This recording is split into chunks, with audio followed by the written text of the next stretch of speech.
Oke, materi tentang acting ini akan saya sampaikan melalui sebuah slide ya. Saya akan share screen.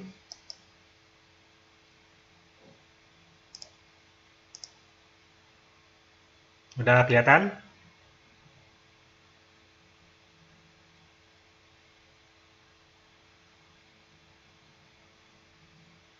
Sudah, Mas. Udah ya? Oke, ini sebagian besar saya tulis, saya ambil dari pengalaman saya menjadi sutradara ya di dua buah film layar lebar, di mana saya di sini sudah secara utuh gitu ya, secara full bekerja dengan aktor, aktor profesional ya.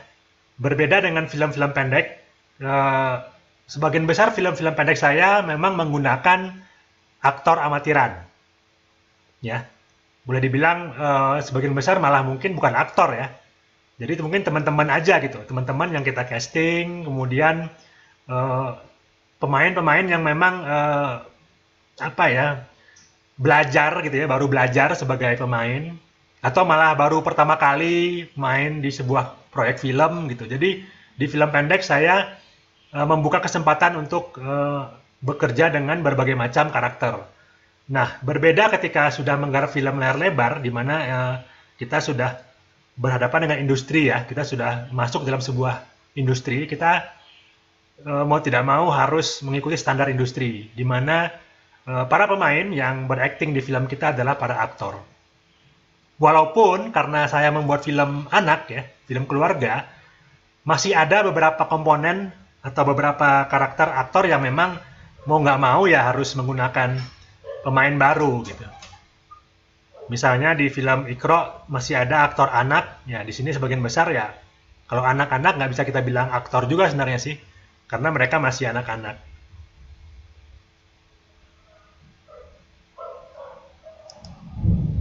Nah, ya mungkin ini penting ya, karena masih banyak saya lihat atau kita temukan ya persepsi yang atau apa namanya, ya persepsi yang kurang tepat gitu berhubungan dengan aktor. Masih sering aktor ini di apa namanya dibiaskan dengan aktris gitu ya atau selebriti gitu ya. Jadi kalau di film kita apa namanya kita berhadapan dengan aktor. Aktor itu adalah profesi ya. Mereka punya kode etik sendiri, mereka punya aturan sendiri, dan seorang aktor itu punya jam terbang biasanya.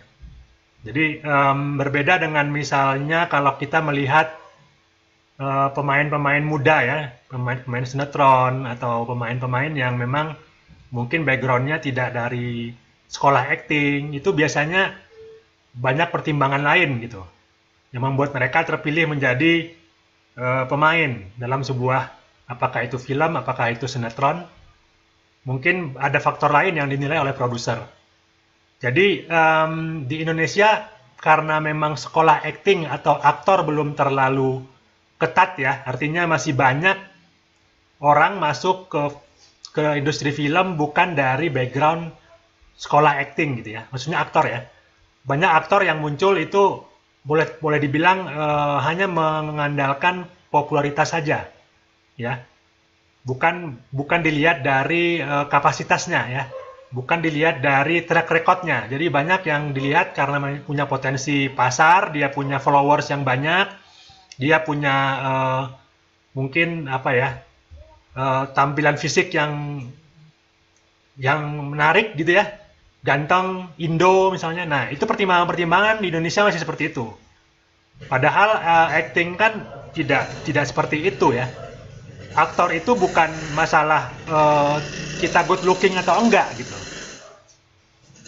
Itu iya, itu faktor yang penting. Tapi yang penting dalam sebuah film aktor itu adalah karakter. Jadi bukan good looking saja. Jadi kalau di Indonesia memang kebanyakan film-film dibuat proyeksinya adalah menggunakan orang-orang yang good looking gitu, menggunakan wajah-wajah Indo, ya.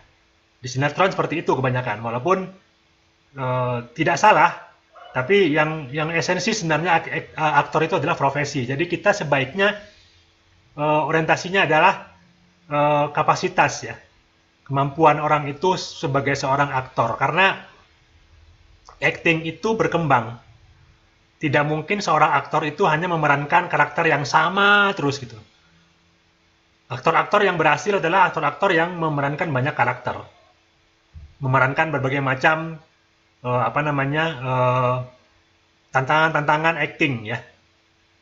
Nah itu mungkin bisa kita lihat ketika kita menonton film-film yang diperankan oleh aktor-aktor senior misalnya. Nah di film Iqra saya berkesempatan bekerja sama dengan seorang aktor senior, Chok Simbara. Kemudian ada lagi Mbak Meriam Belina gitu ya. Neno Warisman itu adalah orang-orang yang sudah punya jam terbang dan memang sudah diakui sebagai aktor. Nah, aktor ini kan profesi yang mungkin tidak terlalu populer ya di Indonesia. Orang cenderung melihatnya mungkin tidak dianggap sebagai profesi gitu. Padahal untuk memerankan satu karakter itu dibutuhkan seperangkat pengetahuan ya. Seperti yang sudah saya share di 3 video yang saya share hari Jumat kemarin di grup. Itu almarhum Didi Petet, salah seorang aktor senior. Beliau juga pernah menjadi dekan fakultas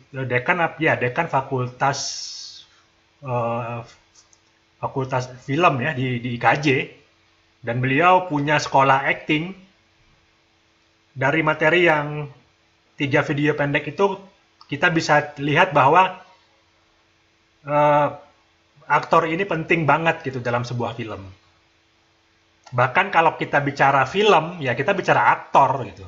Makanya saya tulis aktor sama dengan film.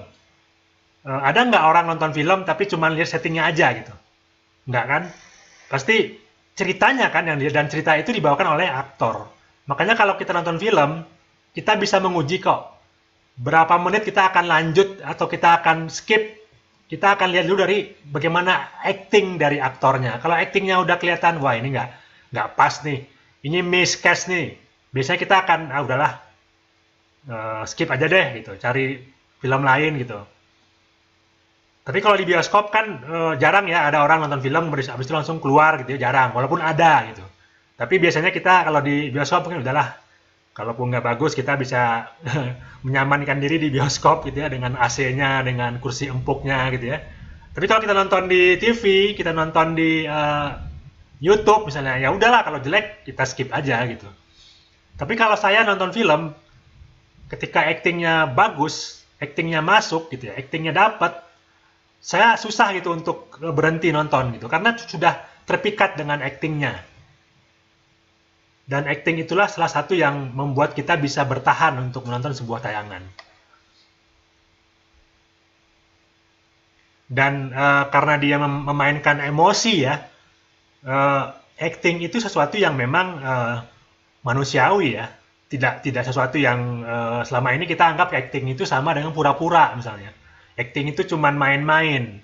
Dari materi yang saya share ya, 3 video itu, teman-teman bisa pahami bahwa acting itu sesuatu yang memang muncul dari hati, muncul dari satu kemampuan yang dilatih bertahun-tahun ya. Tidak serta-merta bisa muncul hanya dengan membaca naskah. Naskah itu dibaca tapi dihidupkan bukan dengan waktu yang 30 menit, 1 bulan, bukan.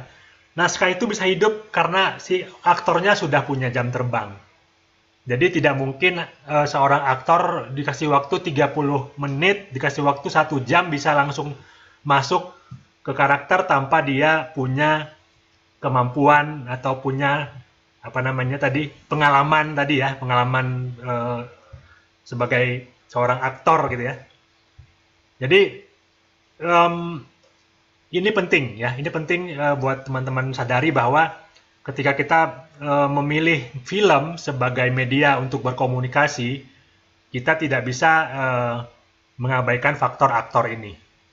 Karena boleh dibilang ya, 90% dari film itu adalah aktor.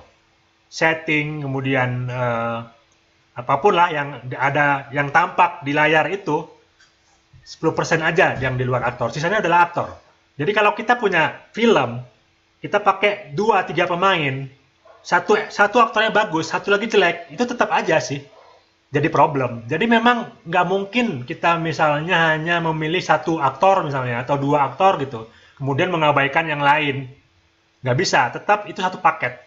Jadi kalau kita sudah berpikir film, makanya kita harus hati-hati dengan karakter yang kita pilih.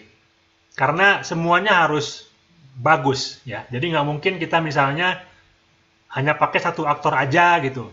Seperti di HP Dinas misalnya ya, itu kan karena kendala soal budget sih, akhirnya kita hanya pakai satu aktor gitu. Sedangkan yang lain enggak. Itu kerasa banget ketika si aktornya main, itu enak ketika yang lain main gitu. Kelihatan ada ketimpangan gitu. Karena beda banget memang.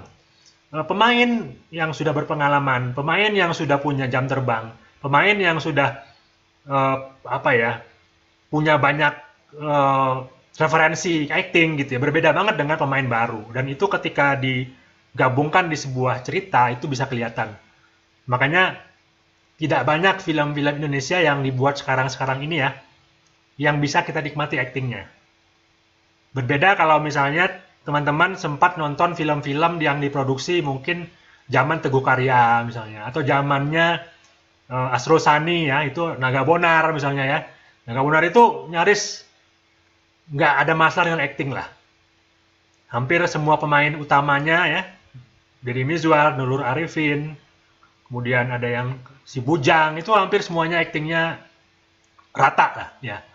Saling memperkuat gitu. Jadi acting itu saling memperkuat sebenarnya. Jadi nggak bisa satu orang aja yang menonjol, kemudian yang lainnya itu keteteran gitu, nggak bisa. Satu paket. Film-film yang kuat, misalnya kayak film Teguh Karya, itu kan dia punya basic teater ya. Teater populer kalau nggak salah. Nah, itu kan dia melatih pemain-pemainnya itu di teater. Ketika sudah punya jam terbang di teater, barulah diarahkan ke film. Dan Slamet Raharjo, Christine Hakim itu kan sampai hari ini masih kepake. Bayangkan, mereka mungkin sudah 30-40 tahun di film, tapi sampai hari ini masih main film. Karena memang susah mendapatkan orang-orang seperti itu ya. Di Hollywood pun seperti itu. Kita masih nonton filmnya Tom Hanks, kita masih nonton filmnya Denzel Washington, Julia Roberts ya. Itu aktor-aktor yang luar biasa dan dibayar mahal ya. Karena memang mereka luar biasa gitu. Ketika memerankan satu karakter, kita tidak melihat lagi Tom Hanks di situ. Kita tidak lagi melihat Julia Roberts di situ. Mereka sudah memerankan karakter yang ada di cerita itu. Itulah kekuatan aktor. Makanya kalau kita masuk ke film, kita harus punya pengetahuan tentang dunia acting. Ya, sedikit banyak kita harus tahu. Paling tidak kita bisa merasakan ini actingnya benar, ini actingnya bagus, ini actingnya nggak benar, ini actingnya nggak bagus. Minimal kita bisa rasakan itulah. Walaupun kita mungkin belum bisa mengarahkan, tapi paling tidak kita punya selera gitu. Selera yang bisa membuat kita tahu bahwa ini loh acting yang benar dalam sebuah film gitu. Karena banyak juga sekarang orang yang mungkin nggak peduli ya. Kalau teman-teman masih nyaman nonton sinetron, nah berarti ya sinetron tuh nggak semuanya jelek sih actingnya ya, nggak semuanya gitu. Tapi sebagian besar actingnya nggak bisa jadi referensi lah, sebagian besar ya. Mungkin Sidul ya, mungkin apa ya, nggak banyak juga sih. Preman pensiun juga saya bilang nggak terlalu bagus actingnya, agak flat sebenarnya preman pensiun itu. Yang paling natural ya Sidul gitu, yang di direct dengan sangat apa ya, sangat apik ya, karena pemain-pemainnya memang aktor semua gitu, walaupun backgroundnya lenong gitu ya, backgroundnya mungkin teater, tapi karena memang pengarahannya bagus, ya, kemudian chemistry dari pemainnya bagus, itu bisa kita rasakan gitu. Jadi kayak Sidul misalnya, itu kan satu keluarga itu kita bisa dapatkan feel-nya ya. Ini Babe, ini Nya, ini Sidul, ini si Atun, ini Mandra, ini 5 orang itu aja. Itu udah kayak keluarga yang kayak beneran gitu. Padahal mereka itu beda-beda semua ya, kecuali Rano Karno dan Atun ya, Dul dan Atun itu memang adik kakak. Tapi yang lain kan semuanya itu dipertemukan di film. Artinya mungkin aja sih kita bisa bikin film seperti Dul misalnya, atau bisa bisa kita bikin film seperti Naga Bonar, bisa aja gitu. Tapi ya tadi butuh waktu mungkin ya, butuh tadi ya, butuh em, pengalaman ya, butuh jam terbang. Kita nggak mungkin misalnya baru bikin film pertama kali langsung bisa dapatin aktor bagus misalnya, agak sulit memang. Tapi paling tidak kita menuju ke sana. Kita punya mimpi ke situ gitu. Kita tahu bahwa acting itu seperti ini loh gitu. Bahwa hari ini kita belum bisa mewujudkannya itu bukan soal. Tapi paling tidak kita bisa mengarahkan pemain kita, referensinya jelas gitu. Ya, bukan acting pura-pura tadi. Bukan acting-acting yang kita tahu selama ini gitu, bukan. Tapi acting yang sebenarnya acting. Nah, itu sih yang teman-teman harus pahami ya ketika memilih film sebagai media komunikasi.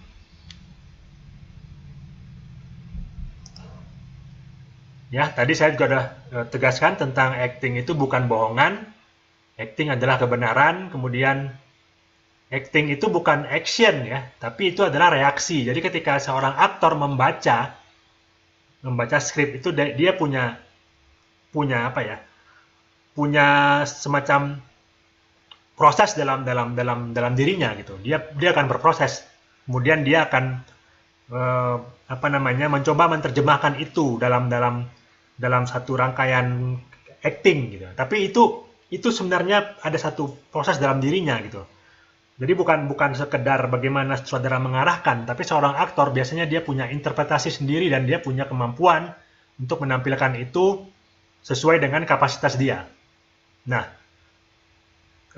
acting itu orisinil, iya. Banyak orang melihat acting itu cuman meniru ya. Misalnya banyak aktor-aktor kita ketika dia dapat proyek film, sebelum syuting dia nyari referensi film-film barat misalnya.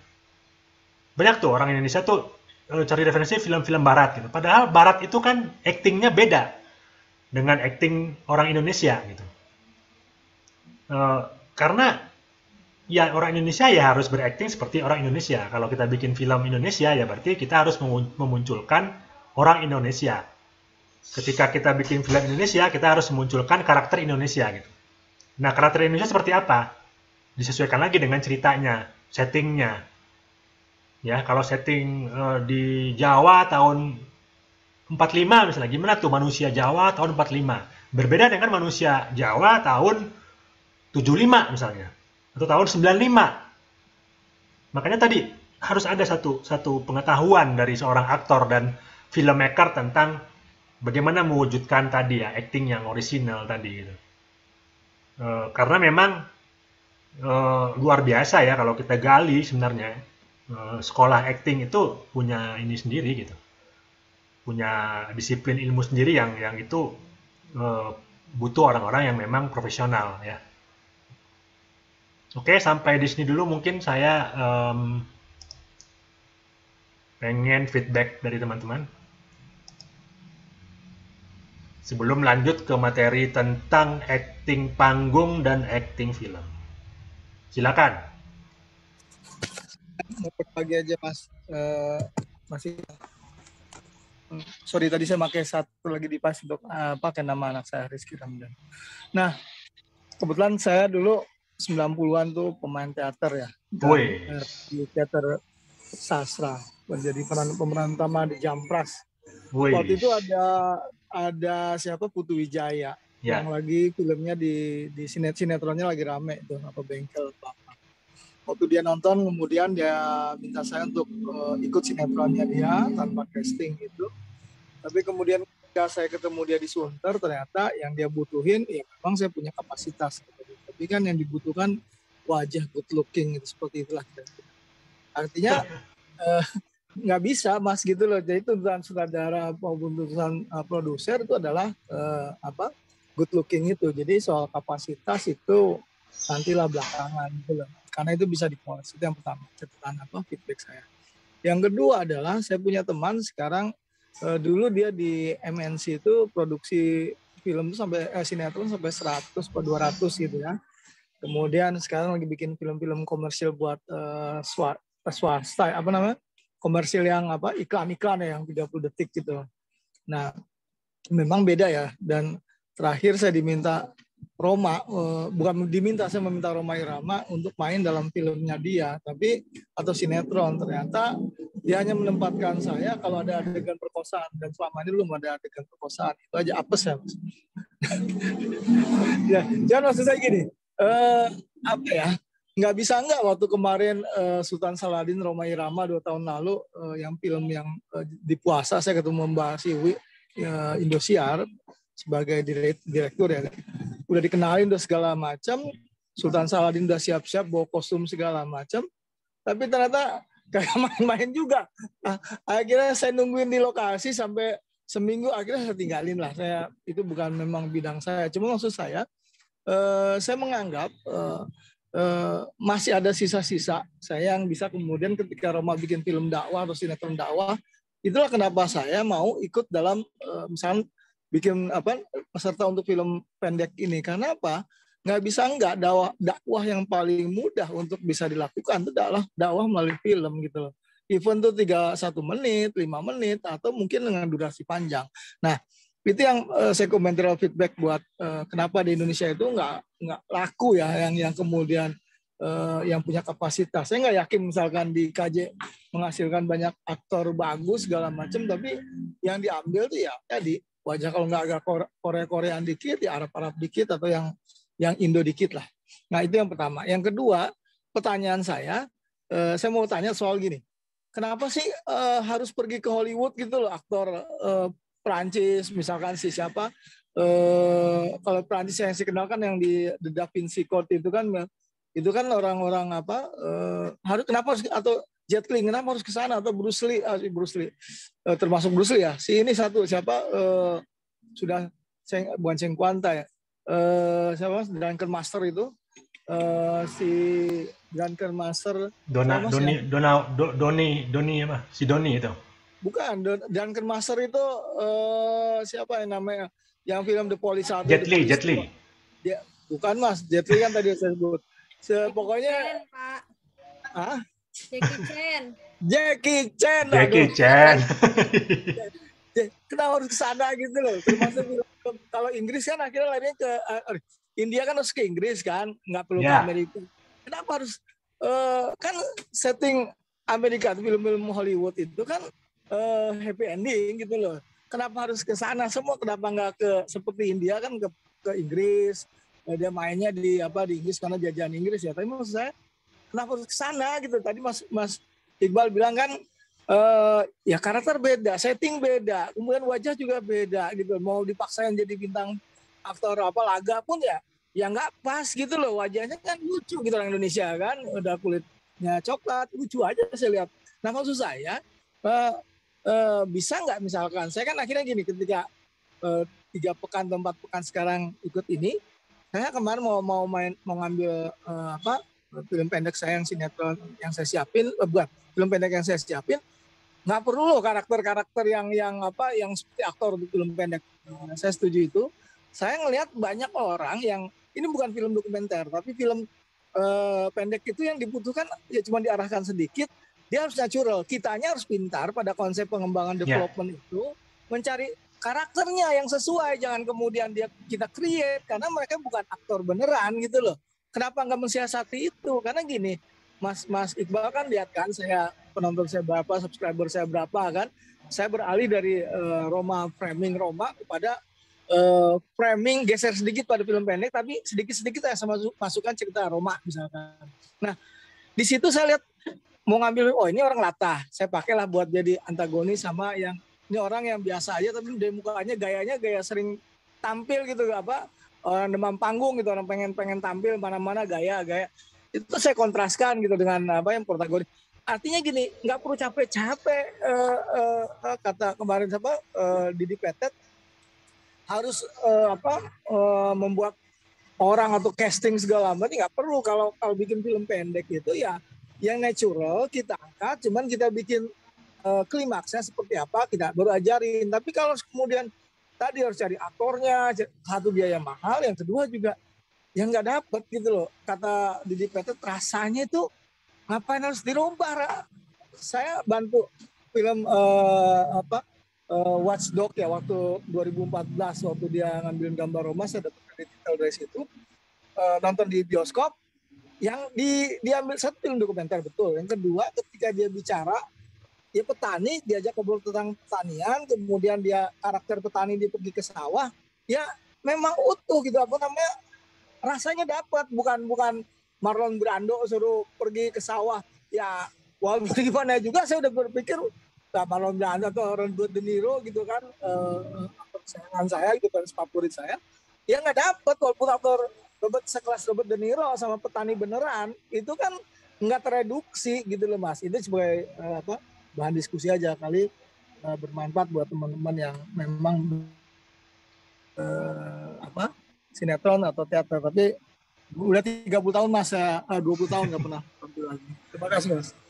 Iya, menarik ya pengalamannya Mas Ramdan nih. Jadi memang ya, kalau saya sebenarnya lebih lama pengalaman saya itu bereksperimen dengan pemain-pemain yang bukan aktor ya. Karena saya lebih banyak bikin film pendek. Bahkan pertama kali bikin film pendek tahun 2001 ya, waktu itu saya pakai pemain anak-anak. Yang itu ya pastilah bukan aktor ya.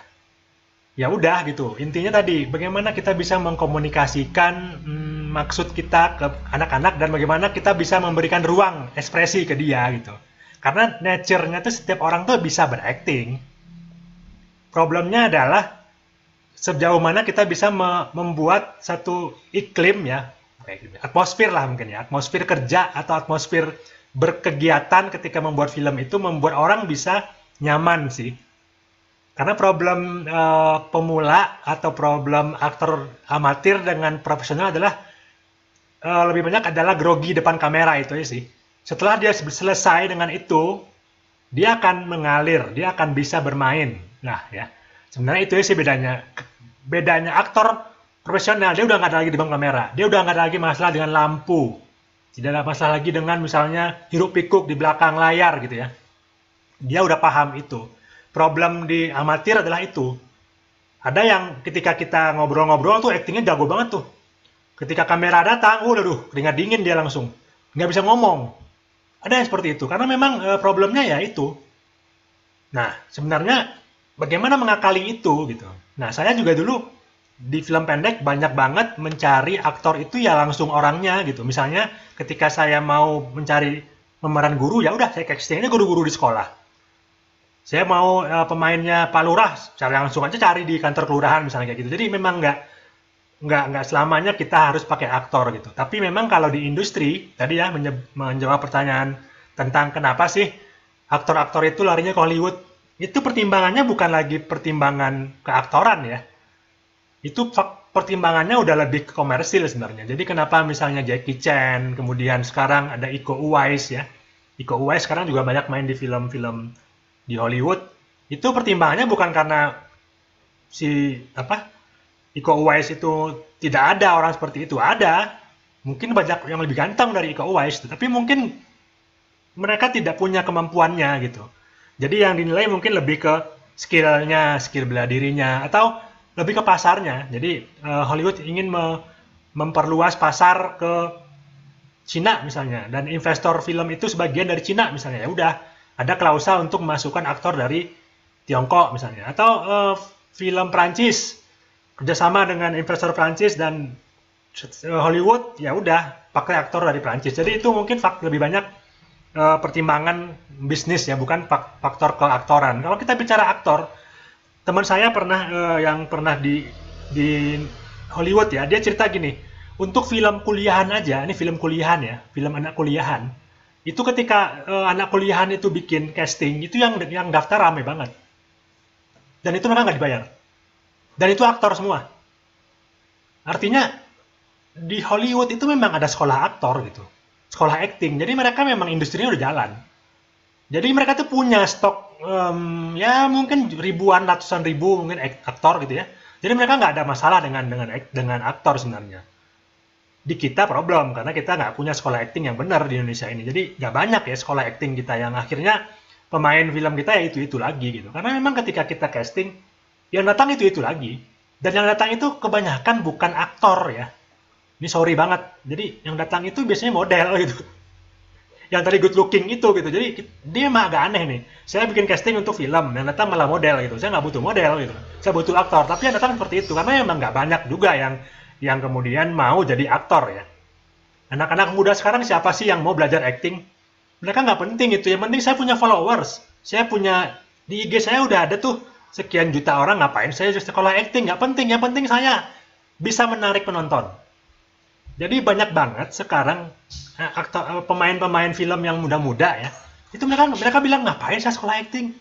Nggak sekolah acting saya udah ya jadwal saya udah padat nih gitu. Ngapain saya sekolah acting? Beda banget dengan para aktor-aktor yang dahulu. Mereka memang punya background, terutama dari teater ya. Dan itu teruji ya. Mereka sering manggung. Mereka memang latihannya itu rutin banget dan ketika masuk ke film itu hanya masalah waktu aja gitu. Mereka good looking juga gitu. Siapa yang bilang Rano Karno nggak good looking? Siapa yang bilang Tami Harjo nggak good looking? Tapi mereka tidak hanya good looking gitu loh. Mereka membuktikan bahwa mereka udah bisa mau kerja keras gitu. Jangan anggap Rano Karno itu tiba-tiba langsung beken, enggak. Dari bawah, dari peran-peran kecil, dari peran-peran yang mungkin nggak dilirik, tapi dia kerjakan, dia komitmen gitu. Nah, itu yang mungkin sekarang tidak dirasakan oleh para pemain-pemain muda ya. Mereka udah langsung enak gitu ya. Langsung bikin ini dapat berapa kontraknya juga angkanya luar biasa gitu ya. Jadi overrate lah kalau saya bilang aktor-aktor sekarang ya. Overrate. Mereka kemampuannya ya standar gitu ya, tapi mintanya gede gitu. Jadi kita juga kadang-kadang nggak ada pilihan ya, bukan masalah apa-apa, nggak ada pilihan aja sebenarnya. Bukan kita nggak tahu dia jelek, tahu, tapi karena nggak ada pilihan ya udahlah terpaksa daripada nggak ada nih gitu. Karena kalau harus nunggu lagi, kita nggak punya waktu lagi untuk menunggu nih. Kalau kita udah bicara industri, kita ada deadline. Kalau kita casting hari ini nggak nemu ya udah yang ada aja kita pakai gitu. Jadi ya memang itulah salah satu tantangan gitu ya di Indonesia kalau kita mau bikin film. Beda banget kalau di Eropa, beda banget kalau di Amerika. Setahu saya di sana sekolah acting banyak dan memang anak-anak mudanya berkomitmen untuk berkarir di dunia acting gitu. Nah kalau kita saya nggak tahu nih kenapa kayak ada apa ya, kayak ada sesuatu yang rantai yang putus lah gitu. Jadi kita nggak bisa memberikan itu gitu kepada anak-anak muda sekarang bahwa penting gitu untuk belajar acting, penting untuk belajar di teater ya. Dan memang mungkin saya juga nggak tahu gairah berteater itu memang sekarang sangat menurun sih setahu saya. Tidak seperti dulu ya. Dulu zaman saya dulu luar biasa gitu. Hampir semua sekolah SMA itu punya unit teater. Kemudian di kampus-kampus juga sangat apa ya? Kampus-kampus tuh mungkin setiap bulan tuh minimal ada panggung teater gitu. Ada unit teater. Saya di ITB dulu ada namanya teater apalah pokoknya ada gitu dan itu rutin mengadakan pertunjukan dan dari situ muncul gitu ya namanya apa ya namanya semacam apresiasi lah gitu jadi kita tahu gitu kalau sekarang kita kan hanya lihat orang di YouTube gitu ya lihat di TikTok kita nggak ngerti nih orang ngapain gitu tapi ya itu yang disukai gitu makanya ketika kita lihat film-film Hollywood kita kaget langsung gitu kenapa ya karena mereka pencapaian aktingnya udah luar biasa gitu sampai ada aktor itu yang berani mempertaruhkan mungkin nyawanya gitu untuk mendapatkan satu peran demi peran itu dia berani mati lah kasarnya gitu ya ada yang seperti itu saking dia benar-benar apa ya dengan profesi sebagai aktor tuh benar-benar serius gitu dia benar-benar menghayati gitu ya benar-benar total ya nah di kita mungkin ada aktor-aktor yang seperti itu tapi sangat sangat sedikit jadi film-film kita susah naik kelas ya bersaing di festival-festival besar tuh susah gitu. Kenapa? Karena dari segi acting kita kedodoran. Karena acting tuh nggak bisa nipu ya pakai rasa tadi. Kalau kita rasanya nggak dapat ya nggak dapat. Mau bagaimanapun kita memolesnya di editing film nggak mungkin karena acting itu adalah jiwanya gitu. Jiwa film itu. Yang itu nggak bisa dipoles. Itu mengalir secara natural aja gitu dan untuk mencapai itu ya butuh sebuah tim produksi, butuh sebuah visi, butuh sebuah konsep dari produser yang paham bahwa film bukan sekedar aktor good looking ya. Kecuali kalau kita hanya ingin bikin film komersil, kita hanya pengen memenuhi selera pasar gitu ya, tidak penting kualitas, yang penting kita yakin ini laku, kita marketingin ya silakan. Itu pun nggak salah, itu sah-sah aja ya. Dan itu terjadi di Indonesia banyak banget film-film yang penontonnya 2 juta, 4 juta di bioskop. Pas lihat aktingnya, aduh, nggak ada yang bisa dilihat aktingnya, nggak ada yang bisa dipelajari aktingnya, nggak ada yang bisa diapresiasi aktingnya, tapi filmnya laku. Itu tadi saya bilang bahwa penonton kita nggak punya selera. Dia nggak bisa membedakan film yang yang layak dibilang film, mana yang cuman film gitu. Nah, karena kita tadi nggak punya apresiasi ke teater, nggak punya apresiasi ke acting, nggak paham apa itu acting, nggak paham apa itu aktor, jadi kita ya nggak ngerti gitu. Beda banget dengan orang-orang Eropa, dengan orang-orang Amerika yang itu keseharian mereka di pendidikan, kemudian di keseharian mereka itu punya budaya itu. Kita lihat aja di Inggris misalnya itu tiap minggu ada teater yang itu dari tahun sekian puluh tahun lalu tuh manggung tiap rutin tiap minggu, bayangkan. Dan penontonnya selalu rame. Bahkan waiting list karena memang mereka punya apresiasi ke situ. Kalau kita kan boro-boro gitu, mau nonton teater koma misalnya, nunggu mungkin tah kapan lagi ada gitu ya. Karena teater koma mungkin udah vakum. Kalau mereka itu teaternya mungkin regenerasinya bagus ya. Dan bahkan aktor-aktor itu banyak yang pengen lagi tuh main teater itu di Broadway misalnya. Karena memang itu ada prestisenya lah gitu. Kalau kita kan nggak tahu saya apa nih prestise aktor-aktor kita, saya nggak ngerti apa di TikTok gitu ya, apa di mana saya nggak ngerti. Jadi turun banget ya, degradasi banget kalau saya lihat dari sisi keaktoran di film-film Indonesia ini. Saya lihat Slamet Raharjo, lihat Christine Hakim, saya di film Cut Nyak Din tuh saya nangis. Bayangkan saya waktu itu masih SD ya, nonton Cut Nyak Din saya nangis. Kenapa? Nggak bisa gitu di apa ya, perasaan tuh nggak bisa ditipu gitu. Bayangkan dapat banget acting Christine Hakim itu. Padahal waktu itu dia umurnya belum 40 loh. Setahu saya Christine Hakim itu ketika memerankan Cut Nyak Din ya, itu masih 30-an lah. Tapi dia harus memerankan Cut Nyak Din umur 60-70, bayangkan. Itu seorang tua renta di tengah hujan, ditangkap oleh ini Belanda gitu ya. Itu sebuah adegan yang memorable banget. Saya sampai nggak bisa melupakan detail-detailnya. Saya masih ingat ketika Cut Nyak Din ditangkap itu, dan bagaimana ketika Cut Nyak Din itu mengeluarkan rencongnya gitu ya di akhir perjuangannya saat mau ditangkap, itu dapat banget, merinding gitu. Bahkan nonton lagi sekarang pun masih merinding saya, karena saya ngelihat kayak ruhnya Cut Nyak Din tuh masuk gitu ke dalam diri Christine Hakim, bayangkan. Dan Christine Hakim ketika memerankan Cut Nyak Din, dia 2 bulan itu melakukan observasi yang luar biasa. 2 bulan dia tidak mau wajahnya di make up, nggak mau pakai tabir surya, pokoknya saya pengen ngerasain panas-panas di hutan, biarlah kulit saya terbakar, tapi saya bisa merasakan bagaimana sih seorang Cut Nyak Din ketika gerilya di hutan. Dia bilang, seandainya ini film terakhir saya ikhlas, bayangkan. Seorang aktris yang sedang naik daun mau mengorbankan karirnya demi satu film. Tapi sampai hari ini orang masih mengenang acting Christine Hakim, dan belum nemu lagi tuh acting seperti itu sampai hari ini. Ya, kalau teman-teman pengen lihat Cut Nyak Din, silakan lihat, itu luar biasa. Cut Nyak Din di situ adalah panggungnya Christine Hakim ya. Christine Hakim di situ udah nggak ada lagi bandingannya lah, bersinar dia di situ. Padahal masih muda waktu itu, dan sutradaranya jago banget ya. Eros Jarot itu juga orang aneh juga menurut saya sih di film, karena dia cuma bikin satu film langsung filmnya menang Piala Citra, menang di festival di luar negeri.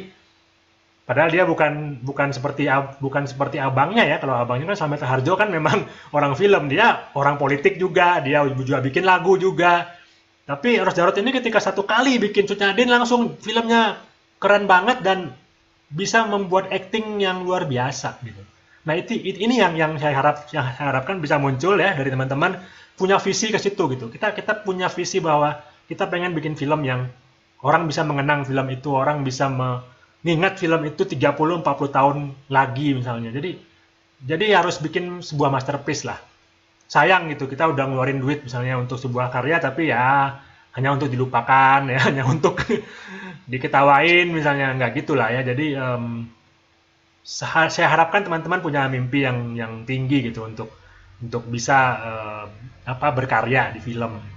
Karena karya film ini memang sebuah pencapaian yang besar ya. Kalau kita bisa bikin film yang bagus, kita otomatis punya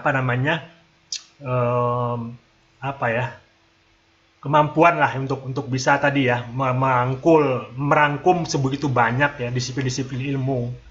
Di situ ada dunia acting, di situ ada dunia sinematografi, ada bisnis juga di situ yang bisa kita rangkum jadi satu paket, dan ada sebuah film layar lebar ya seperti Cut Nyak itu misalnya, atau seperti The Godfather tadi ya, yang mungkin kita sampai hari ini masih tonton tuh film, yang nggak bisa kita lupakan gitu. Bahkan kayak Godfather aja itu openingnya udah bikin saya merinding gitu.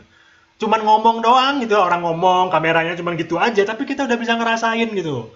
Bayangkan itu fenomenal ya. Jadi itu nggak dengan mudah ya dibuat, tapi dengan sebuah effort ya, dengan sebuah standar yang memang mereka punya. Mereka dapatkan itu ketika mereka sudah berproses. Jadi Godfather itu kan tahun berapa? Tahun 70-an ya. Itu industri film di Amerika udah puluhan tahun. Mereka udah mulai tahun 1920-an dengan karya-karyanya Chaplin misalnya. Jadi ketika mereka bikin Godfather udah 50 tahun lah industri Hollywood ya. Wajar mereka bisa bikin film sekelas Godfather gitu ya. Setelah itu ada Star Wars, setelah itu ada ada film Jurassic Park misalnya. Itu hanya masalah waktu karena mereka memang udah tinggi. Level film mereka tuh ya kalau boleh dibilang kalau kita di bumi, mereka di Mars lah gitu ya, bukan langit lagi. Udah jauh mereka. Karena luar biasa sudah pencapaian film di Hollywood itu. Makanya tadi saya bilang kalau kita nggak pernah bicara industri, kita nggak mungkin bisa mencapai level itu. Karena hanya industri lah yang bisa membuat orang bisa dihargai. Hanya industri lah yang bisa bikin orang tua mau anaknya sekolah acting. Karena jelas, mesti masa depannya jelas. Kalau sekarang ada nggak orang tua yang mau anak sekolah acting? Mungkin masih mikir-mikir, karena apa ya? Karirnya seperti apa ya? Gitu, nggak jelas gitu. Kalau di Hollywood kita lihat kan, mereka punya reputasi dan mereka punya jelas gitu. Standar-standar yang mereka pakai dan orang-orang yang muncul itu jelas punya kapasitas dan nggak main-main gitu. Jadi wajar mereka misalnya ada banyak aktor di Hollywood itu yang setelah jadi aktor sukses mereka lompat jadi produser. Kenapa? Karena bayangkan untuk satu peran saja mereka bisa dihargai sampai 30 juta dolar satu film. Itu lebih mahal daripada bayaran saudara. Ya. Makanya saya berani bilang film sama dengan aktor. Ya karena tadi itu, kalau aktornya gagal, ya gagal itu film. Mau gimana kita juga dibalik. Bikin gambarnya bagus, kalau aktingnya jelek. Jangan harap itu film akan ditonton orang gitu ya. Karena orang, ya maksudnya orang itu semua sama sih sebenarnya. Mau orang di Indonesia, mau orang di Afrika, mau di Amerika, punya perasaan yang sama. Kalau dia bisa dapatkan itu, dia akan nonton. Kalau dia nggak dapatkan itu, dia akan tinggalkan. Jadi rasa itu sama aja sebenarnya. Jadi kalau film kita rasanya udah kuat, mau ditayangkan di Jepang, mau ditayangkan di Australia, saya udah pernah buktikan ketika saya tayangkan film Iqra di Jepang, di penonton Jepang ya, yang bukan orang Indonesia ya, orang Jepang yang memang di Jepang gitu, orang Jepang ya, maksudnya orang Jepang asli nonton film Iqra waktu itu di Jepang, mereka bisa merasakan actingnya Cok Simbara, Neno Warisman ketika dialog ya, bisa dia dapatkan, dia bisa tahu, oh iya ya ini sama gitu, perasaan itu sama perasaan yang dirasakan karena ya itu tadi acting itu sebenarnya bahasa ya universal. Jadi kalau kita belum sampai ke level itu ya jangan harap film kita bisa sampai ke level itu gitu, level film-film apa namanya, film-film yang mendunia gitu ya seperti Hollywood. Mas Iqbal, saya perlu sampaikan poin penting di sini. Saya menemukan ada aktor atau aktris yang sengaja katakanlah dipaksakan untuk main dan itu bukan dibayar, justru dia membayar untuk peran tersebut, dan ini menurut saya berbahaya sebenarnya dalam industri film itu sendiri karena itu kan merusak sebenarnya. Tapi itulah kejadian hari ini kan, aslinya dia membayar produser atau membayar sebenarnya bukan sutradara, dia bayar ke produser lah, atau dia ke sutradara dulu kemudian ke produser. Intinya akhirnya kan bukan peran yang dimainkan, tapi kan kapasitas dia atau di bawah rata-rata dan cuman keangkat sama peran yang lainnya walaupun dia bukan pemeran utama ya. Tapi menurut saya ini bahaya sekali, bribery udah masuk ke dalam wilayah film itu ya, seni ya dirusak akhirnya. Itu yang pertama. Yang kedua, beda kan tadi ketika Mas Iqbal, saya pengalaman empiris saya di Prancis, 4 bulan saya di sana ketika saya mau lanjut sekolah. Nah, ketika saya datang bulan Juli sampai saya mau pulang di Januari, itu Ong Atong Dang Godo, menunggu Godot ya, itu kagak berhenti gitu loh, kok masih ada gitu. Dan kemudian saya sempat main di sana, ada sketch ya di La Fête de Noël, lumayan ada apresiasi orang Prancis di sana, main teater mini. Saya kaget juga waktu datang saya nonton, pas waktu mau pulang saya nonton jadi Januari, masih ada penontonnya, masih, padahal itu Ong Atong Dang Godo itu adalah naskah klasik si Seven Bukit ya kalau nggak salah. Itu kan yang semua udah bisa tahu arahnya kemana, ini kemana.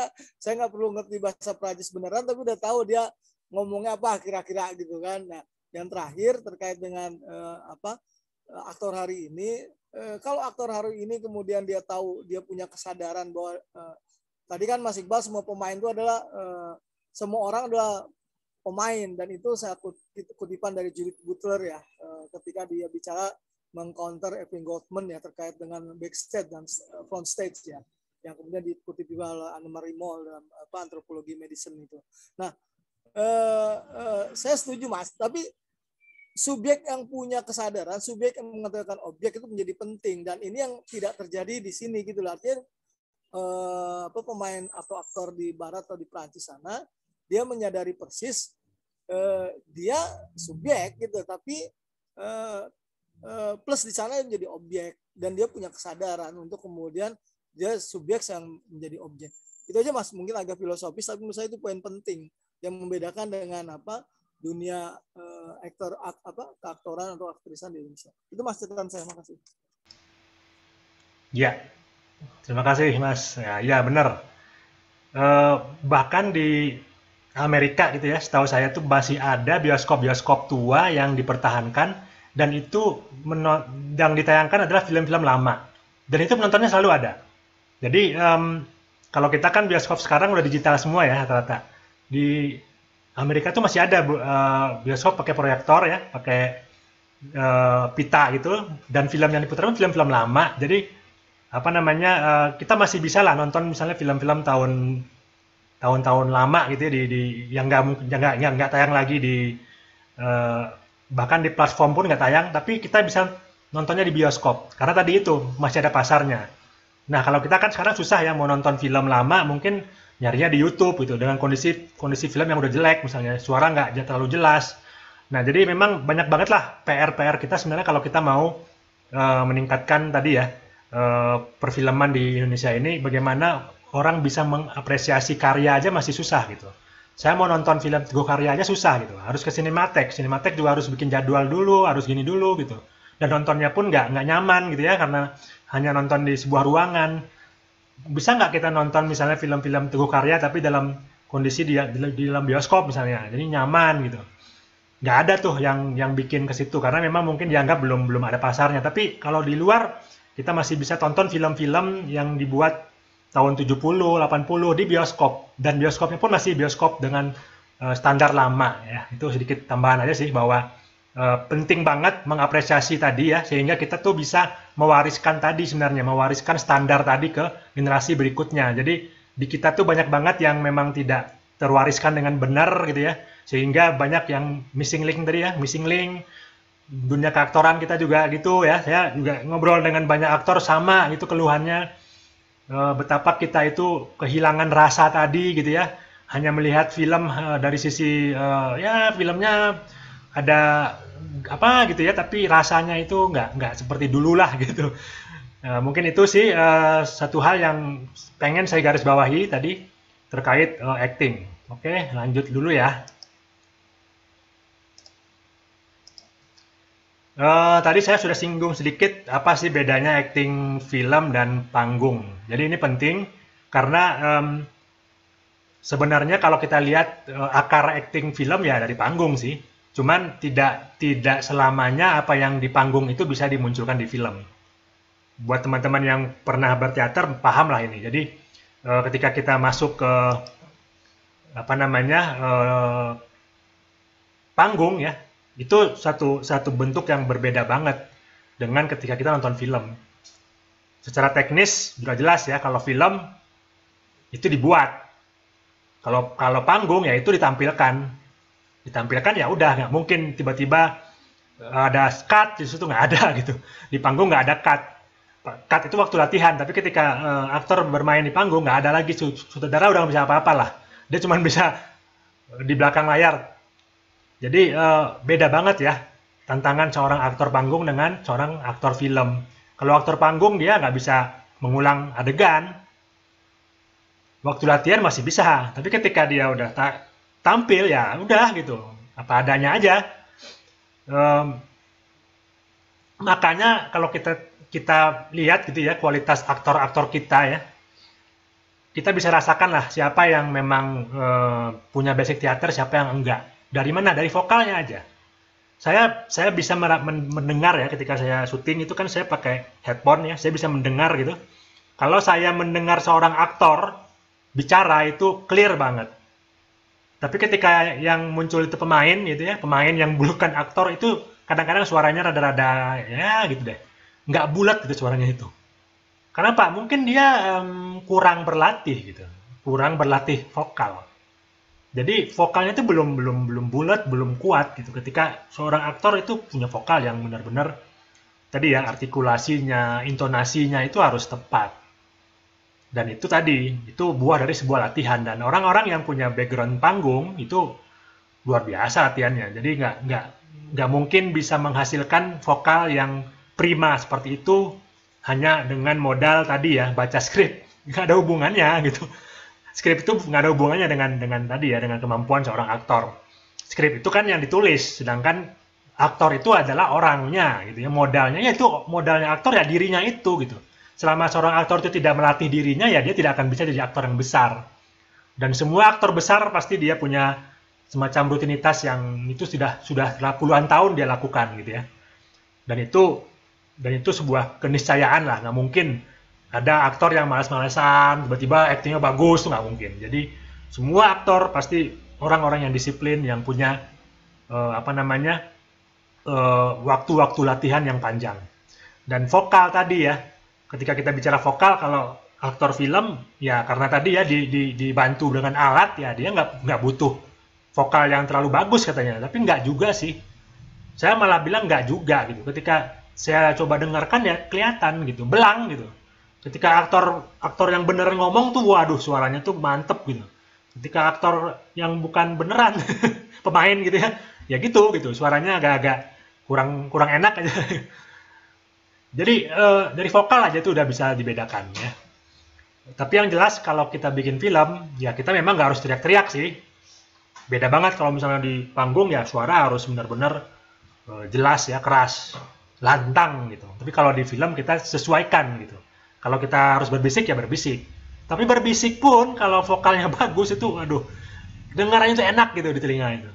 Makanya kalau teman-teman dengerin gitu ya film-film, nonton film-film Hollywood di mana di bioskop, sadar nggak itu sebenarnya bukan suara yang diambil ketika syuting, itu semuanya dubbing.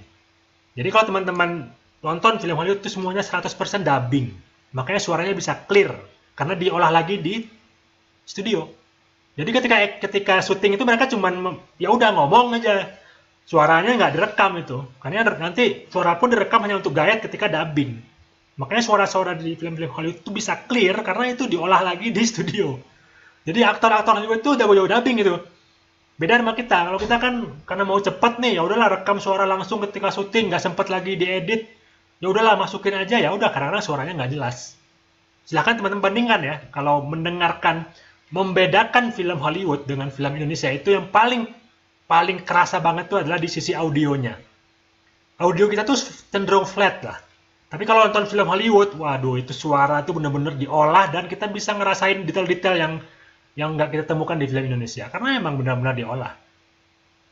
Ya, jadi itu bisa kita rasakan ketika kita nonton di bioskop atau kalau nonton pakai headphone ya. Nonton film yang di TV atau nonton film misalnya di video gitu pakai headphone bisa tuh dirasakan perbedaannya di suara tadi. Ya, jadi pertama perbedaannya di vokal, yang kedua adalah di gerak tubuh. Nah, tadi kita bicara gestur gitu ya, bicara soal mimik ya. Kita bicara tentang bagaimana aktor itu kan modalnya ya badannya itu kan, wajahnya gitu. Badannya itu modal dari seorang aktor. Nah, itulah yang harus dia latih. Nah, seorang aktor panggung dia harus berakting dengan mungkin agak lebay gitu ya. Harus terlihat gerakannya gitu. Suaranya, mimiknya gitu semua harus menonjol. Beda dengan ketika kita bikin film. Itu harus ditakar semuanya dan yang bisa menakarnya adalah si aktor dan si sutradara. Kadang-kadang kalau sutradaranya nggak paham acting gitu ya, ngelihat aktornya lebay dia biarin aja gitu. Karena dia nggak ngerti ini bener ya actingnya atau enggak gitu. Kadang-kadang aktor juga ada yang kelepasan actingnya gitu ya. Ya harus bisa ditakar sama si sutradara. Makanya sutradara itu harus paham acting film tuh segimana sih gitu. Nggak bisa disamakan dengan di panggung. Bahkan gerak tubuh pun begitu. Karena kalau aktor itu kalau udah masuk ke karakter kadang-kadang dia nggak bisa lagi kontrol. Jadi kita sebagai sutradara yang bisa mengontrol itu. Karena kita ngelihat. Dia nggak bisa ngelihat apa yang dia lakukan kan. Seorang aktor itu. Dia hanya bisa merasakan. Jadi kita nggak bisa. Jadi tetap aktor itu dinilai. Gitu. Nggak bisa dia dibiarkan aja gitu acting. Makanya ada sutradara di situ. Sutradara yang memutuskan actingnya udah oke atau belum. Bukan aktornya. Aktor mah harus siap diulang. Ya ketika syuting film ya. Tapi ketika di panggung ya udah gitu. Aktor itu ya tampil aja, si saudaranya nggak bisa apa-apa. Gitu ya, jadi perbedaannya seperti itu.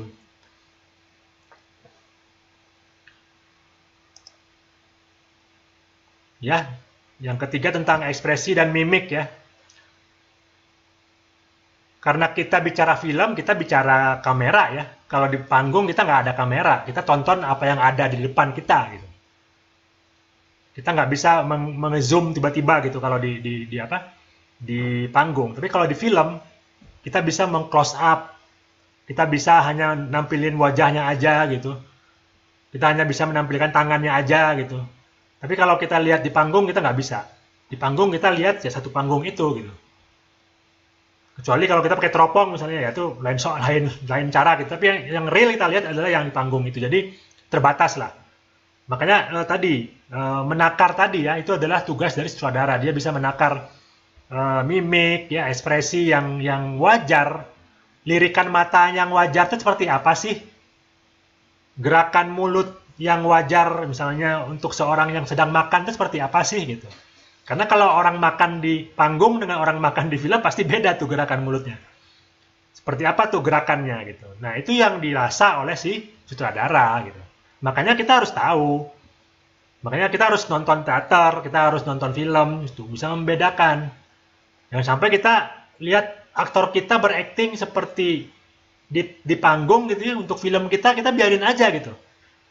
Ya, kalau itu kemudian tidak kita cut, tidak kita ulang ya, bukan salah di si aktor, salah di kita, karena kita nggak paham.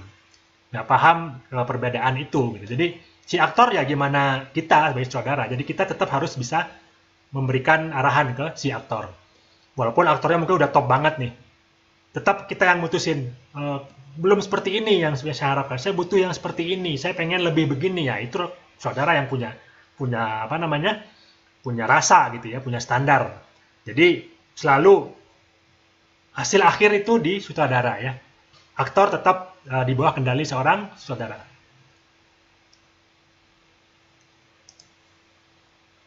Nah, ini juga perbedaan yang penting ya kalau kita bicara film. Kita bicara dengan kamera. Kalau kita bicara panggung ya udah gitu. Kita lihat orang di depan kita gitu. Tidak ada alat-alat bantu di situ. Nah, kalau kita bicara film ya blocking pemain itu bisa kita atur, bisa kita ulang gitu.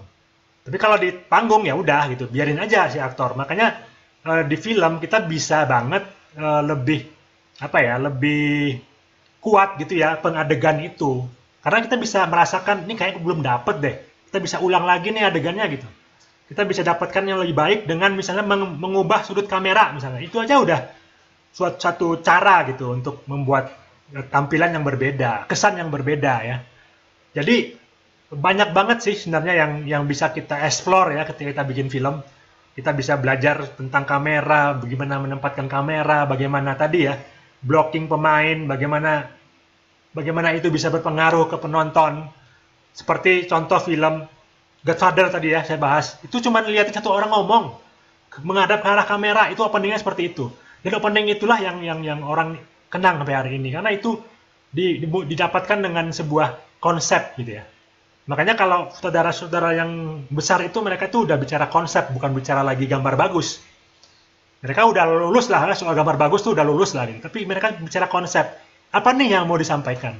Apa nih kesan yang mau didapatkan dengan gambar ini? Itu sebuah perenungan gitu ya dari seorang sutradara, dan itu luar biasa gitu. Proses kreatifnya itu butuh jam terbang lah ya, butuh benar-benar banyak pengalaman, banyak baca, banyak nonton, banyak interaksi, banyak belajar.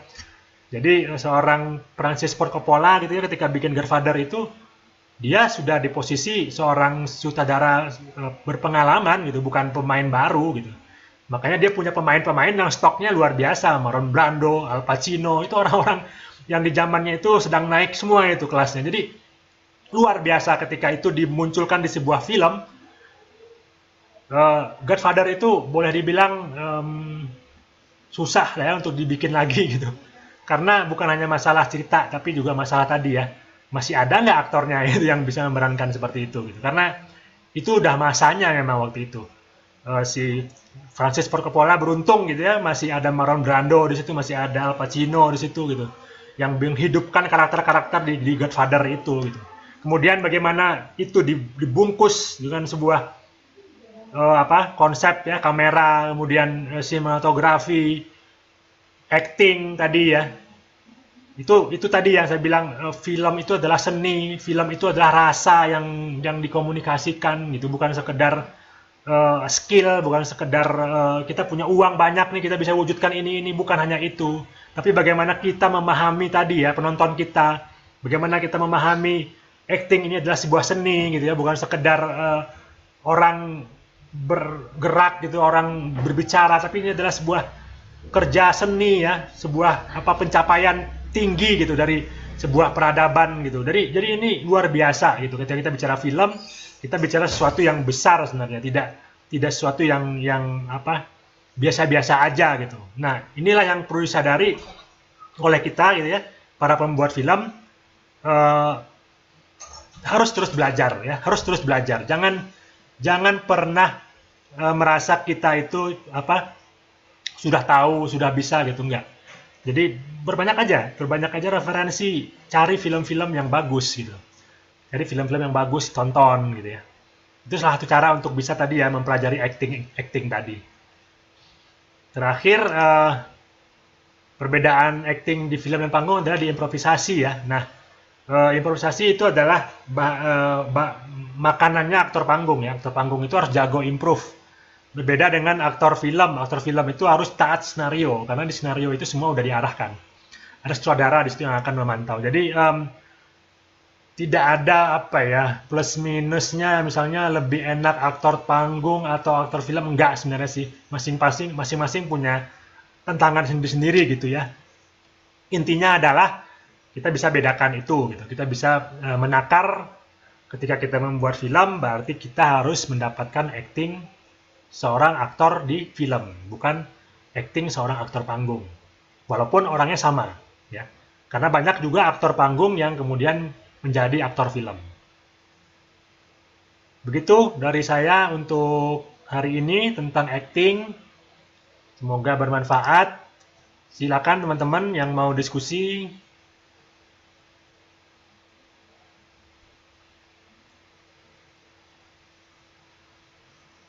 Atau ada yang punya pengalaman mungkin pernah membuat film dan bekerja dengan para pemain. Silakan bagi teman-teman yang punya pertanyaan. Coba saya mas sharing, untuk saya coba share. Pada suatu waktu saya pernah jadi pejabat publik lah kira-kira gitu, dan kemudian memberikan kata sambutan di IKJ yang semua itu hampir pemain atau aktor gitu ya. Dan saya baca puisi dan ya sedikit kreativitas di panggung dalam waktu 5 menit. Tanggapan mereka bilang kalau pejabat publik bisa main teater, bisa bersandiwara seperti ini, maka kemudian kami di IKJ udah nggak punya pekerjaan lagi gitu, kata mereka. Dan itu sambil bercanda, tapi tentu saja maksud saya gini, juga kasihan teman-teman yang kuliah di IKJ, kan saya lagi promosi banyak ini nih, program S1 filmnya. Nah kalau kemudian yang diambil industri itu adalah baik penyutradaraan maupun sampai ke aktor segala macam itu adalah bukan bukan pada kapasitas saya, satu nggak akan selesai gitu, nggak akan pernah kita mendapatkan kualitas film yang bagus. Tapi itu ini aja harapan. Yang kedua, saya pernah main selain teater, pernah juga main film. Nah, akhirnya kan castingnya cuma dapatnya cuma film-film pendidikan lah. Dan di situ ada muncul ego ternyata. Saya di panggung tuh nggak ada masalah gitu, hebat lah kira-kira gitu. Tapi ketika di film ngapain sih sutradara sutradara kemudian camera person campers itu harus kemudian ngutak-ngatik ngulik yang menurut saya udah pas gitu loh karakternya. Kenapa harus jadi ada ego di situ, Mas? Jadi yang memang tadi Mas Iqbal bilang bahwa beda gitu, ini film beda dengan kemudian panggung, dan kadang-kadang ego itu muncul, dan aktor panggung itu ketika main film kadang-kadang egonya ya yang kemudian lebih tinggi. Ini repot juga kemudian kalau nggak mau diatur oleh sutradara. Nah, sebaliknya kalau pemain film yang bukan berlatar belakang panggung tiba-tiba dia main di panggung, ya persis kalau saya nonton di gedung teater di Gambir tuh di Pasar Baru, itu banyak kedodorannya, atau kemudian politisi yang main coba-coba gitu loh untuk ludruk atau apa ya. Udah kalau nggak dia lupa skenario, kadang-kadang saya bingung dia ngapain. Akhirnya untungnya dibantu oleh yang lain. Nah, terakhir Mas, ini pertanyaan yang terakhir. Kenapa sih kemudian kalau saya hobi nonton film Eropa yang realis ya, yang kadang-kadang nggak happy ending gitu loh, kadang-kadang terakhirnya seperti itu tragis. Itu karakternya utuh bagus segala macam, tapi nggak bisa ya masuk film, nggak bisa masuk kemudian wilayah Hollywood, kemudian ya kemudian yang selalu happy ending gitu loh. Atau kemudian pertanyaan saya berikutnya, kenapa sih orang Indonesia suka nonton film India termasuk saya gitu, padahal itu logikanya nggak ada. Kata ada Didi Petet, main film itu rasa, nggak terkait dengan logika gitu loh. Maksudnya logika pun harus rasional. Nah, di film India itu nggak ada rasionalnya, masa mau berantem mesti nyanyi dulu gitu loh. Kemudian lompatnya kayak dari mana gitu, yang 7 meter gitu loh jagoannya. Dan kemudian saya kadang dulu waktu nonton film itu, film India tepuk tangan dulu gitu loh, dan saya nggak ngerti kalau yang kayak gitu yang laku gitu. Dan ternyata Rhoma Irama melakukan itu juga. Makasih Mas. Ya. Ya, itu fenomena yang tadi saya bilang kalau di Indonesia kan kita belum sampai ke level industri tadi gitu ya. Jadi pemahaman itu belum rata gitu. Masih banyak orang-orang yang masuk ke industri dengan pemahaman sendiri-sendiri lah gitu ya. Beda kalau kita sudah industrinya udah jalan gitu ya, pendidikannya juga udah paham, itu saling mendukung sih, karena nggak ada industri yang jalan tanpa pendidikan yang mensupport. Jadi kalau di luar itu ya, di Hollywood, kenapa sih industrinya maju ya? Karena sekolah filmnya maju gitu. Jadi nggak mungkin ada industri yang bisa sukses tanpa sekolah yang sukses. Sekolah sukses itu berarti persepsi yang dibangun di masyarakatnya sukses. Begitulah kalau saya lihat sih secara umum ya, secara general, kenapa kemudian kita tuh masih aneh-aneh nih, dan tanda kutip gitu ya. Selera orang kita tuh masih dalam tanda kutip nggak jelas lah gitu ya. Ada yang suka ya tadi masih banyak yang misalnya belum bisa membedakan antara panggung dengan film gitu. Dan itu terbawa-bawa ketika nonton film gitu kan. Makanya film-film India itu kita suka karena memang film India itu banyak memasukkan unsur panggung ke film.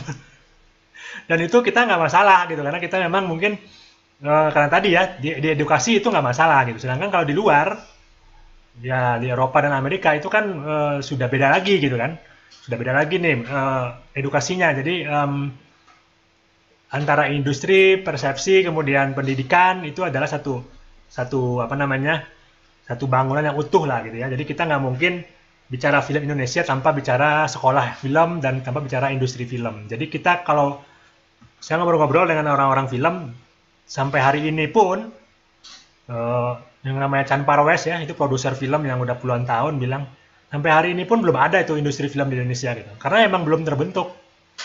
Karena tadi itu sekolahnya belum bagus, masyarakatnya belum belum teredukasi dengan benar gitu ya tentang film. Mereka masih suka bajak-bajak film, nonton film bajakan gitu ya, nggak bisa menghargai film gitu. Jadi problem kita masih masih sangat banyak gitu ya. Jadi ya kenapa kita perlu belajar keluar ya karena di luar itu sudah lebih terstruktur semua gitu ya. Mungkin di Eropa atau di Amerika ya disitulah mungkin film bisa dihargai dengan benar gitu.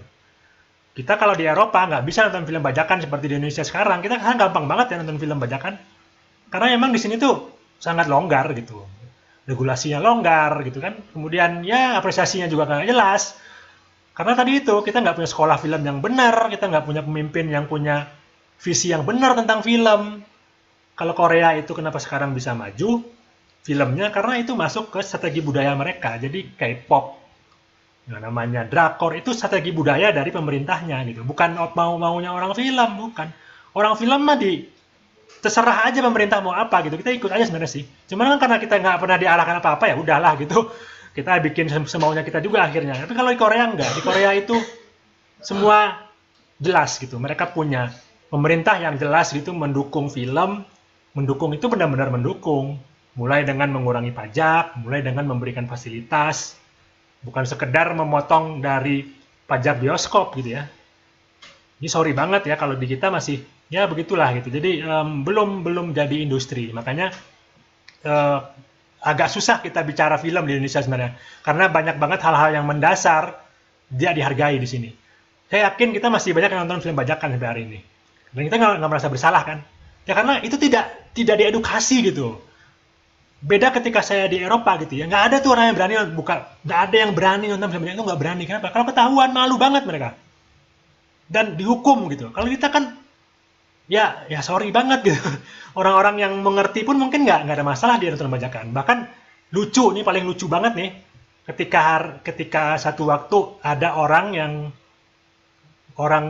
bukan orang pemerintah gitu ya meng-share link-link film bajakan di YouTube, dan itu film Indonesia, bayangkan. Dia pejabat. Sampai akhirnya dikritik gitu sama orang film. Kok pejabat yang di-share di WA itu link-linknya film-film bajakan di YouTube gitu. Padahal ada link-link resmi yang harusnya di-share gitu. Bayangkan, segitu bobroknya gitu pemahaman orang kita tentang film. Nggak ada yang menghargai. Bayangkan orang bikin film mengeluarkan miliaran, besok tayang di bioskop, besoknya langsung dibajak dan udah beredar di mana-mana. Dan itu berapa kerugiannya orang produser? Itu nggak pernah dipahami oleh penonton kita sampai hari ini. Mereka dengan senang hati membajak, dengan senang hati mengeser linknya. Ini loh linknya, silakan tonton gratis gitu kan. Itu tidak ada rasa bersalah gitu loh. Padahal itu tuh fatal sebenarnya, fatal banget. Tapi di kita tuh hal yang lumrah gitu. Hal yang mungkin malah dibangga-banggakan gitu, jadi sebuah prestasi gitu ketika bisa nge-share, ini loh gue bisa nge-share film si ini gitu, itu sebuah kebanggaan buat dia gitu. Bayangkan bobrok banget mental kita kan. Jadi jauh lah gitu kalau kita bicara film di Indonesia ini, mau ngomong film kelas, kita mau naik kelas sampai di mana nggak bisa gitu. Film Korea sudah masuk Oscar ya, sudah level Oscar beberapa tahun yang lalu. Film kita boro-boro masuk nominasi aja belum pernah. Kenapa ya? Karena bangsa kita tuh masih dipandang bahasa pembajak. Selama kita belum bisa menyelesaikan soal pembajakan film, mereka tidak akan pernah mau menghargai film kita. Karena kita tuh di blacklist sebenarnya di Indonesia ini. Jadi kita tuh harusnya malu gitu loh. Harusnya kita tahu diri, tapi kita kan nggak tahu diri gitu kan. Sampai hari ini kita masih seperti ini aja, nggak pernah merasa bersalah gitu ya. Tapi pengen filmnya bagus gitu ya, pengen filmnya dihargai gitu. Ya nggak bisa dong. Menghargai film kita aja belum bisa gitu. Sok sekarang kalau yang saya omongin ini bukti nyata gitu ya. Teman saya tuh ya baru tayang filmnya baru berapa hari gitu udah bajakannya udah beredar. Dan dia rugi berapa miliar gitu. Bayangkan dia udah susah payah bikin film. Tapi kita dengan mudahnya membajak dan ya gitu tidak menghargai gitu. Karya-karya dari para senias kita sendiri yang dengan susah payah membuat karya gitu, dan masih banyak PR-PR lain yang harus diselesaikan kalau kita mau bicara film menjadi sebuah karya yang dihargai di negeri ini gitu ya. Silakan kalau ada lagi yang mau komen. Masih ada waktu kurang lebih 10 menit deh. Jadi kita mulai kan jam 4:15 ya. Jadi kita selesai jam 5:45. Silakan kalau ada yang mau komen tentang acting, tentang film, ya acting untuk film tuh seperti apa sih? Mumpung saya masih bisa jawab langsung nih, silakan kalau ada yang mau nanya.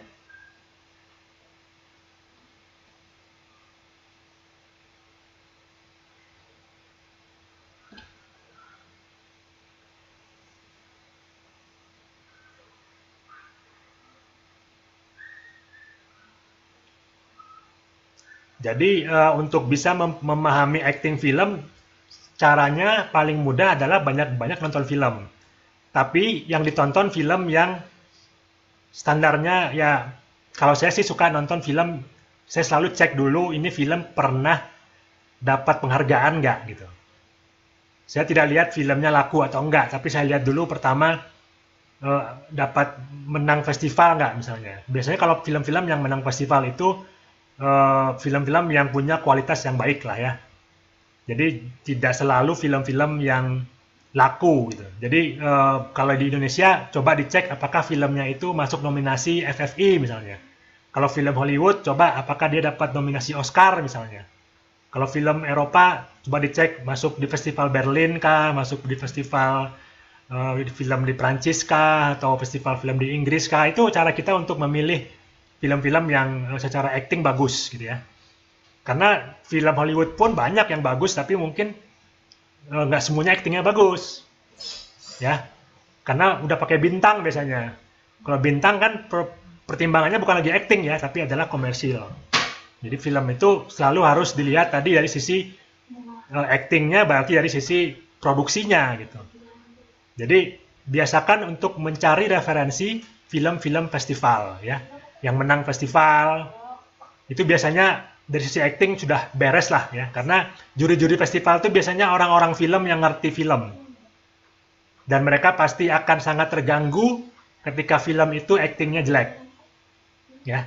Jadi film-film yang masuk nominasi biasanya adalah film-film yang secara acting itu udah lolos lah, minimal actingnya bagus gitu. Kalau nggak excellent ya, minimal bagus.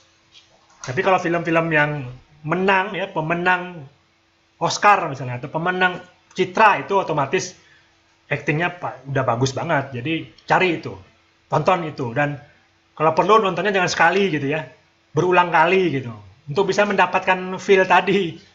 Saya nonton film Godfather tuh nggak sekali, film Sound of Music tuh nggak sekali, saya nonton berkali-kali gitu. Terus Nyadin gitu juga saya tonton berkali-kali, nonton lagi di VCD, nonton lagi di mana gitu ya, cari VCD-nya gitu. Karena di bioskop udah nggak ada, cari VCD-nya gitu. Jadi carilah film-film yang berkualitas, yang memang secara acting memang bagus, dan pelajari di situ, tonton, dapatkan feel-nya. Nanti tularkan ke film kita gitu. Jadi kita nanti punya ini standar gitu dalam benak kita tuh kayak gini loh acting yang bagus gitu. Jadi kita bisa mengarahkan ya. Walaupun aktor kita, pemain kita belum bisa ya nggak masalah, tapi kita bisa mengarahkannya. Paling tidak kita tahu maunya kita tuh apa gitu. Yang problem kan adalah ketika ditanya maunya apa juga nggak tahu gitu kan. Nah ini problem di kita itu gitu. Kita mau mengarahkan pemain tapi kita nggak tahu mau kayak apa gitu. Nah berarti belajar lagi. Makanya sutradara itu harus belajar teater, harus belajar acting, harus mau belajar juga jadi aktor gitu ya. Bisa merasakan, bisa berempati. Jadi jangan hanya nyuruh-nyuruh aja gini. Gitu.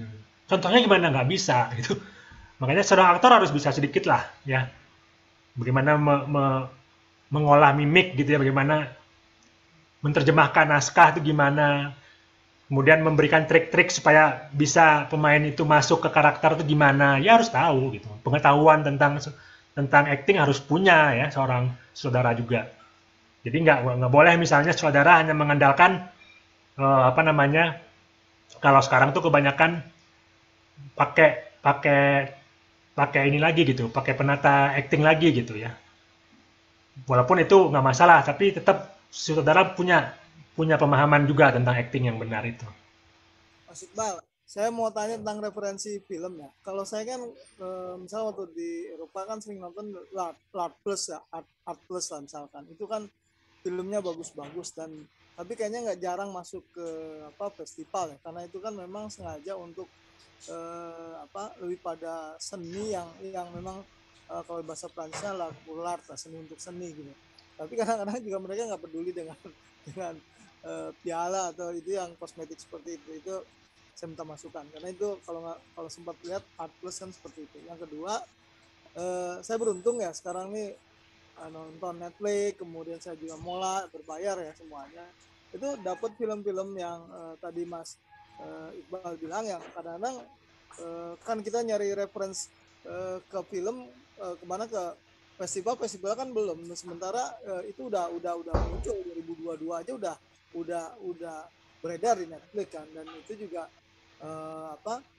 dari misalkan yang Catur, saya lupa apa itu filmnya, kemudian kemarin kata Mbak siapa itu juga film misalkan Paris itu misalkan kita dapat loh Mas sekarang nih, film Rusia, kadang film Prancis, Polandia, yang atau Jerman, yang tinggal lihat aja subtitle ya, karena saya paling benci kalau nonton film bioskop Prancis itu ada dua layar, yang satu benar-benar teks asli Amerikanya atau Inggrisnya, yang satu lagi udah dubbing oleh bahasa Prancis, dan bener Mas, saya kayaknya nggak, walaupun gimana nggak ngepas, tapi maksud saya ketika nonton hari ini film-film yang biasa kita nonton susah nyarinya, dapatlah di Netflix maupun Mola misalkan, tapi saya jarang di video.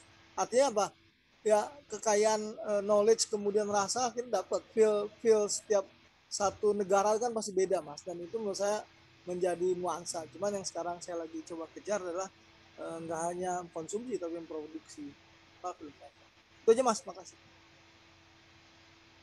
Ya, kalau saya sih karena memang agak seleranya saya suka sutradara tertentu gitu paling untuk bisa melihat ya.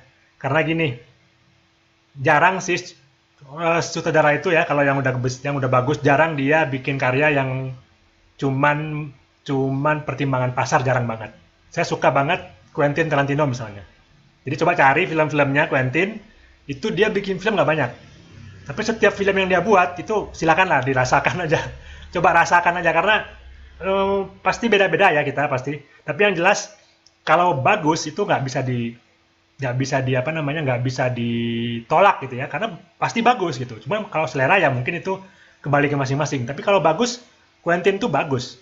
Karena saya lihat bagaimana dia mendirect, bagaimana dia memilih pemain, bagaimana dia membuat cerita. Dia tidak pernah membuat sesuatu yang sama gitu, dan dia selalu punya visi dengan filmnya. Itu yang menurut saya sih nggak banyak ya sutradara yang bisa seperti itu.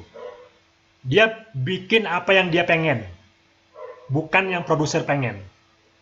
Dan ketika dia didanai oleh produser, dia tidak membuat film yang mengecewakan gitu. Memang filmnya nggak benar-benar box office gitu ya, tapi filmnya nggak pernah rugi. Itu Quentin misalnya. Kemudian yang kedua, saya suka film selalu ya, sutradara yang jadi patokan saya adalah Steven Spielberg.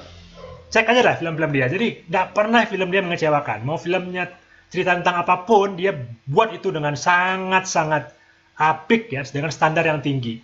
Ketika dia bikin film perang, itu judul filmnya adalah Saving Private Ryan. Dibikin tahun 98-97 ya, kalau nggak salah. Itu Saving Private Ryan itu dibikin tahun 90-an ya. Sampai hari ini itu masih jadi referensi untuk bikin film perang. Jadi kalau ada sutradara yang mau bikin film perang di Hollywood, itu masih jadikan referensi filmnya Spielberg ini ya, Saving Private Ryan. Itu luar biasa. Kalau teman-teman pernah lihat, itu ada satu adegan di openingnya itu selama kurang lebih 30 menit itu kita benar-benar terteror ya. Saya nonton di bioskop waktu itu tahun 98 kalau nggak salah. Itu zaman-zaman kerusuhan gitu ya, ada kerusuhan di Ambon gitu ya. Suasana Indonesia itu mencekam. Tiba-tiba nonton film Saving Private Ryan, settingnya perang. Waduh, saya langsung kebayang. Kayak gini ya perang itu ya gitu.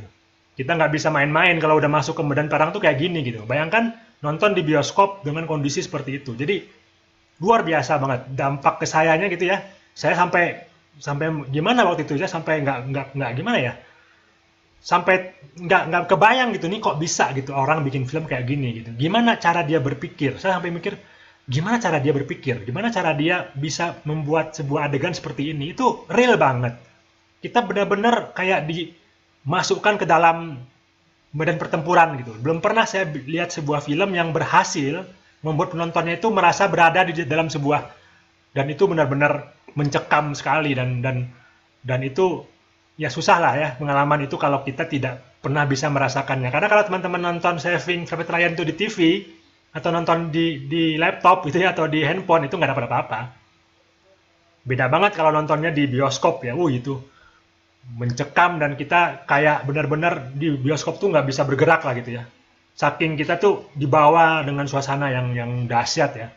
Itu kan sebuah seni ya, sebuah pencapaian yang luar biasa dari seorang sutradara bisa menghasilkan karya seperti itu. Jadi penting ya teman-teman untuk punya referensi, punya selera, sehingga nanti bisa membuat karya yang paling tidak mendekati itu gitu ya. Kalau bisa menyamai ya bagus banget, tapi paling tidak mau mendekati itu. Gitu. Ya. Saving Private Ryan.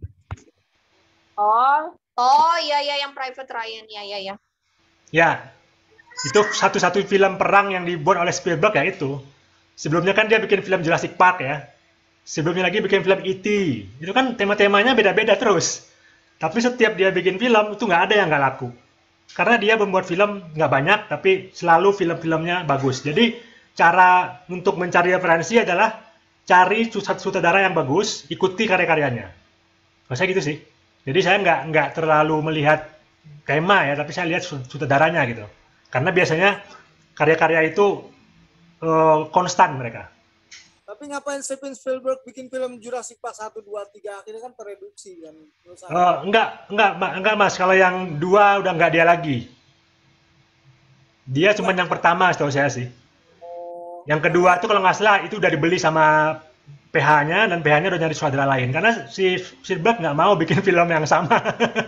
Sequel itu menurut saya tereduksi pada berita. Iya, karena udah yang lain lagi, udah orang lain. Jadi udah sebenarnya kalau Spielberg itu dia orangnya idealis, dia nggak pernah bikin film sequel gitu-gitu. Makanya idenya itu mahal kan, makanya kalau PH kan pasti pengennya untung. Ya udahlah, kalau si sutradara nggak mau ya udah cari orang yang mau, dibeli aja idenya kan gitu. Tapi kalau karya Jurassic Park tuh cuma yang pertama. Yang kedua, ketiga itu udah nggak ada rasanya. Cuman ya pengulangan aja sih. Karena udah nggak dapat lagi mood, udah nggak dapat lagi gregetnya ya. Saya dapetin greget pertama kali itu ketika ya adegan pertama kali ada muncul T-Rex itu udah yang pertama, yang kedua udah nggak dapat lagi. Karena udah pengulangan semuanya itu. Ya kan ya, kerasa kan itu. Jadi yang pertama, berbeda ketika nonton Lord of the Ring ya, itu memang udah direncanakan. Harry Potter itu udah direncanakan gitu. Tapi kalau teman-teman nonton film Home Alone misalnya, itu yang bagus cuma yang pertama. Yang kedua, yang ketiga itu udah ganti sutradara biasanya. Ganti sutradara walaupun pemainnya sama, itu sutradara udah ganti. Kalau Home Alone yang pertama, setahu saya Christopher Columbus, itu memang sutradara khusus film anak-anak. Dia juga membuat Harry Potter yang pertama. Jadi bisa dirasakan itu. Kalau orang yang memang spesialis film anak-anak, biasanya dia di situ aja mainnya terus. Nah, itu namanya Christopher Columbus, sutradaranya. Jadi kita harus tahu, kalau misalnya film action, Ridley Scott, ya itu film-film action, cari Ridley Scott, itu pasti dia nggak pernah bikin tema-tema yang lain, pasti selalu action, dan actionnya keren-keren. Atau kalau ya film-filmnya film-filmnya Marvel ya pasti sutradaranya juga khusus itu. Kayak Batman aja yang sekarang, itu kan beda sutradara, beda aktor kan. Beda lagi rasanya dengan misalnya film Joker misalnya, itu beda sutradara, beda aktor. Jadi pasti sutradara itu penting ya, selain aktor ya. Makanya carilah referensi film yang dia bisa memadukan antara dua, aktor dan sutradara. Jadi kalau aktornya bagus, sutradaranya bagus, biasanya tuh filmnya bagus.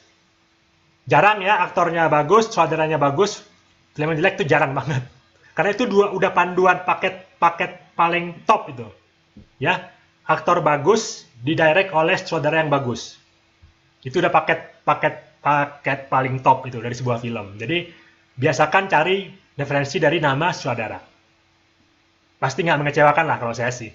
Atau dari aktor ya. Tapi kalau aktor pun kan tergantung tadi ya, siapa produsernya, siapa sutradaranya gitu. Gitu ya cara teman-teman kalau mau nyari referensi film yang bagus. Walaupun ini bukan satu-satunya cara, tapi itu cara yang saya lakukan karena saya belajar film dari nonton film gitu.